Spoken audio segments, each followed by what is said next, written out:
It's Thursday, May 16th. The Election Commission, in an unprecedented move on Wednesday, imposed a ban on all campaigning in 9 parliamentary constituencies in West Bengal in light of the violence that broke out in Kolkata. Campaigning will end a day before schedule. The Commission invoked Article 324 of the Constitution, which states that superintendents' direction and control of elections be vested in an election commission to halt campaigning.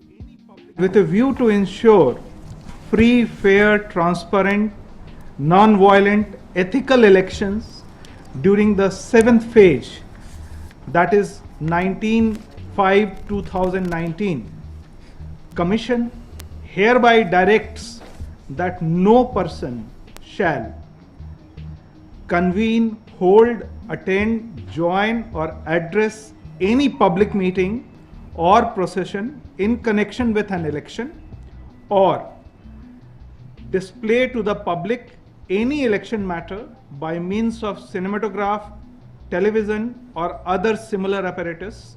This would probably be the first time when ECI has invoked Article 324 in this manner, but it may not be the last in cases of repetition of lawlessness and violence which vitiate the conduct of polls in a peaceful and orderly manner.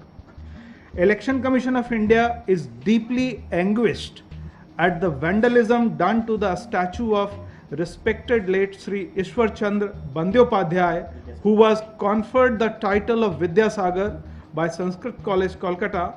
Besides his many other achievements as a philosopher, academic educator, writer, and philanthropist, he worked all his life in the cause of widow remarriage, which was unthought and unheard of in the ultra-conservative societies of those days. Earlier on Wednesday, the Trinamool Congress released a series of videos it claimed showed BJP workers damaging the statue of social reformer Ishwar Chandra Vidyasagar during violence that broke out in Kolkata on Tuesday. Senior Trinamool Congress leaders also met the Election Commission and submitted what the party said was proof to back its claim of violence orchestrated by the BJP. At a press conference, the party also produced what it alleged was WhatsApp messages allegedly sent by a BJP supporter asking people to come to Amit Shah's roadshow armed to tackle the police and TMC supporters. On Tuesday, clashes had broken out on the streets of Kolkata during BJP President Amit Shah's rally. Shah's convoy was pelted with stones by alleged TMC supporters from inside the hostel of Vidyasagar College, reports news agency PTI. Bharatiya Janata party के कार्यकर्ता अंदर थे ही नहीं, सारे के सारे बाहर थे, बीच में पुलिस थी। किसने तोड़ा? ये झूठे प्रकार की सिंपैथी कलेक्ट करने के लिए ममता बनर्जी के कार्यकर्ताओं ने ही ईश्वर चंद्र विद्यासागर की प्रतिमा को तोड़कर एक नाटक और एक षड्यंत्र रचने का काम किया। ये जो सेंट्रल फोर्सेस है और बीजेपी बंगाल एक साथ में एक अलायंस करके इलेक्शन में है, phase 1 to phase 6. Now you want to do a procession, come and do your procession. We live in Calcutta, we are a cosmopolitan city. Anybody can come. Anybody can come and do a procession. What were your outsiders arrested? And now you're complaining why the outsiders are arrested.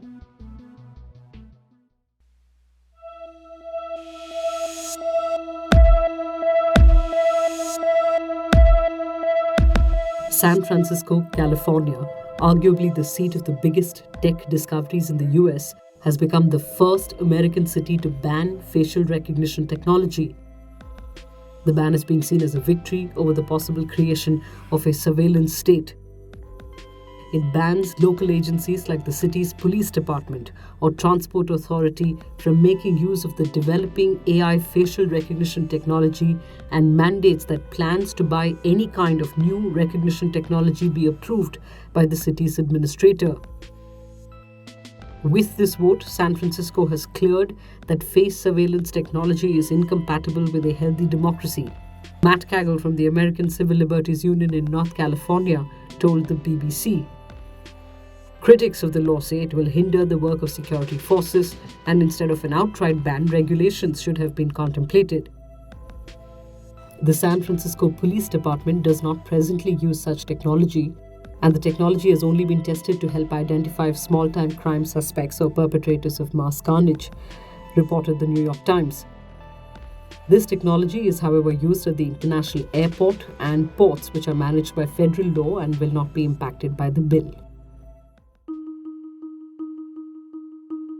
The Alabama Senate has approved a draconian legislation 25-6 to completely outlaw a woman's right to end her own pregnancy at every single stage of fetal development. The law, which is a direct challenge to Roe v. Wade, America's historic judgment that legalized abortions, has now criminalized the procedure for doctors as well, with penalties of up to 99 years in prison. The law only provides for exceptions if the mother's life is at risk or if the fetus has a lethal anomaly, but not for cases of incest or even rape. All 25 Republican legislators who voted yes are white men. The law will now move to the desk of Republican Governor Kay Ivey, who is expected to sign in support within her 6-day deadline. Democratic legislators have vowed to challenge the law in federal court. Democrats and activists have called the law extreme, dangerous, and cruel. The bill's authors want to use it to overturn Roe v. Wade. I lived in America, and let me tell you, we're not going back. Not now, not ever. We will fight this and we will win, said Senator Elizabeth Warren, one of the frontrunners for the Democratic presidential nomination. Rights activists fear the ban will simply drive abortions underground, putting the lives of hundreds of women at risk. The Alabama legislation comes weeks after Georgia and months after Ohio and Mississippi passed 6-week abortion bans, which made medical termination of pregnancy illegal 6 weeks after conception, sooner than most women even discover that they may be pregnant.